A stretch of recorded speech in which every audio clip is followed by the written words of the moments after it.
श्री सद्गुरु देवाय नमः। भाई बहनों, अगर आपके अंदर भाव है तो हर पत्थर में भगवान दिखेंगे, हर नदी में माँ के दर्शन होंगे। जब आप पर कोई मुसीबत आएगी तो वह विश्वास ही आपको उस मुसीबत से आपको दूर ले जाएगा। अतः अपने भगवान पर, अपने इष्ट पर विश्वास करना सीखें। हिंदू धर्म में मानता है कि नर्मदा नदी के जल के दर्शन मात्र से ही श्रद्धालुओं के पाप नष्ट हो जाते हैं। आज उसी माँ नर्मदा की कृपा की अनुभूति की कहानी मैं आपको सुनाने जा रहा हूँ। लेकिन उससे पहले जिन लोगों ने गोकुल भवन अयोध्या यूट्यूब चैनल को अभी तक सब्सक्राइब नहीं किया है, उनसे निवेदन है कि इस चैनल को सब्सक्राइब कर दें और बेल आइकन अवश्य दबा दें, जिससे नए वीडियो के नोटिफिकेशन आपको समय समय पर मिलते रहें। बात ये सन 1975 ईस्वी की है। उस वक्त रमेश चंद्र तिवारी जी मध्य प्रदेश में वन विभाग में रेंजर के पद पर कार्यरत थे। विभाग द्वारा उन्हें वर्ष 1972 से 1976 की अवधि में सहायक वन अधिकारी के पद पर प्रतिनियुक्ति में भेजा गया था। उस समय उन्होंने बांस की तौल हेतु अपनाई गई त्रुटिपूर्ण पद्धति के संबंध में शासन को रिपोर्ट की थी, जिसमें गलत पद्धति के कारण शासन को प्रतिवर्ष 14 लाख रुपए की रॉयल्टी की हानि हो रही थी। उनकी इस कार्रवाई से तत्कालीन अधिकारी नाराज हो गए। उन्होंने कई प्रकार से प्रताड़ित करने लगे। इसमें सबसे पहले मार्च 1975 को बिना कारण बताए उनको निलंबित कर दिया। जीवन निर्वाह भत्ते की कोई राशि उन्हें नहीं दी गई। उनके विरुद्ध कई विभागीय तथा आपराधिक प्रकरण भी एक साथ प्रारंभ कर दिए गए। ऊपर से जून 1975 को आपातकालीन की घोषणा केंद्र सरकार द्वारा किए जाने से शासकीय अधिकारियों को असीमित अधिकार मिल गए, जिसका उपयोग करते हुए उन्होंने सीबीआई मुंबई की जांच एजेंसी को उनके विरुद्ध प्रयुक्त कर दिया। 24 दिसंबर 1975 को उनके निवास गृह बालाघाट, कपूरथा एवं छिंदवाड़ा इत्यादि कई स्थानों पर एक साथ सीबीआई के छापे पड़े। उनकी आर्थिक स्थिति उस समय ऐसी थी कि परिवार के 2 वक्त के भोजन की भी समस्या आ खड़ी थी। ऐसी कठिनाई के समय में सगे संबंधियों ने अपना साथ छोड़ दिया।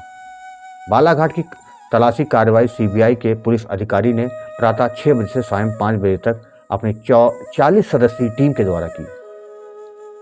श्री रमेश उस समय किसी कार्य से रायपुर गए हुए थे। घर की आर्थिक स्थिति उन्हें तलाशी के बाद स्पष्ट हो गई। उन्होंने रमेश केस फाइल को पढ़कर यह पाया कि प्रार्थी ने कोई अपराध किया ही नहीं। उन्होंने मेरी यानी रमेश जी की पत्नी से अपनी सांत्वना केवल आंसुओं के द्वारा ही व्यक्त की और कहा, ईमानदार लोग कभी झुकते नहीं हैं। दूसरे दिन रमेश वापस आने पर कुछ जानकारी हुई। रमेश अपने एक मित्र जो मंडला महाराजपुर के निवासी थे तथा रेंजर के पद पर कार्यरत थे, उनसे सहायता एवं परामर्श हेतु उनके घर गए। सुबह करीब 9 बजे थे। उस समय वे घर पर नहीं थे, सो रमेश नर्मदा जी में स्नान हेतु महाराजपुर के घाट पर चले गए। उन्हें उस कठिनाई के समय किसी मार्गदर्शक की सख्त जरूरत थी। उसको तलाश थी, कोई उनका मार्गदर्शन करे कि वो आगे क्या करें। उनके समझ में कुछ नहीं आ रहा था, इसलिए वे अपने मित्र के यहाँ गए। पता नहीं उन्हें ऐसा क्या लग रहा था कि सब कुछ ठीक हो जाएगा। ऐसा ही विचार करते करते वे आज 21 वर्षों बाद भी फिर अपनी माँ नर्मदा की गोद में थे। अब यही उनकी रक्षा कर सकती थी। ऐसा सोचते सोचते वो माँ नर्मदा से प्रार्थना कर रहे थे कि हे माँ, मेरा मुझे उचित मार्गदर्शन करो। मेरी समझ में कुछ नहीं आ रहा है। मेरे पितामह, मेरे पिता और मेरी माँ सब आप पर अपूर्व श्रद्धा रखते हैं। मरणोपरांत उनकी अस्थियाँ भी माँ मैं आपके चरणों में लेकर आया। हे माँ, मेरा मार्गदर्शन करो, मुझे कुछ समझ में नहीं आ रहा। माँ, मेरी मुझ पर कृपा करो। इसके पश्चात रमेश स्नान कर अपने मित्र के घर पहुँचे।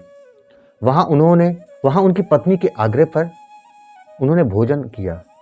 भोजन करते हुए उनके अंतर्मन में माँ नर्मदा का जल दिखाई दिया और उसमें से मुझे उनको माँ नर्मदा का यह निर्देश सुनाई पड़ा कि सच्चे व्यक्ति कभी डरा नहीं करते।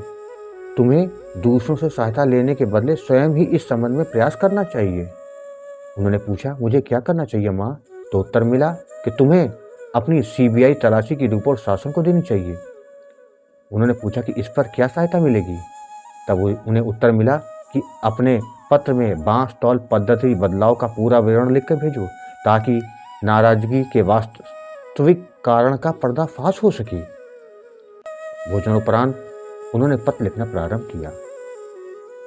उनको ऐसा लगा कि जैसे मां नर्मदा ही स्वयं उनको पत्र लिखवा रही हैं। पत्र दिन के 2 बजे तक पूर्ण हो चुका था। इसके बाद वे उनके जो मित्र थे वो आए। रमेश ने उनसे इस विषय में चर्चा की और वापस बालाघाट पहुंचकर मां नर्मदा द्वारा निर्देशित कार्यवाही की। अंत में उन्हें पूर्णतया निर्दोष मानकर सहायक वन संरक्षक एवं डीएफओ पद पर उनकी पदोन्नति निर्धारित तिथियों पर एरियर के साथ ब्याज सहित भुगतान भी किया गया। ये मां नर्मदा की कृपा नहीं तो क्या है। ये उनका विश्वास था मां पर कि मां जो करेगी अच्छा करेगी, और उसी विश्वास की जीत हुई।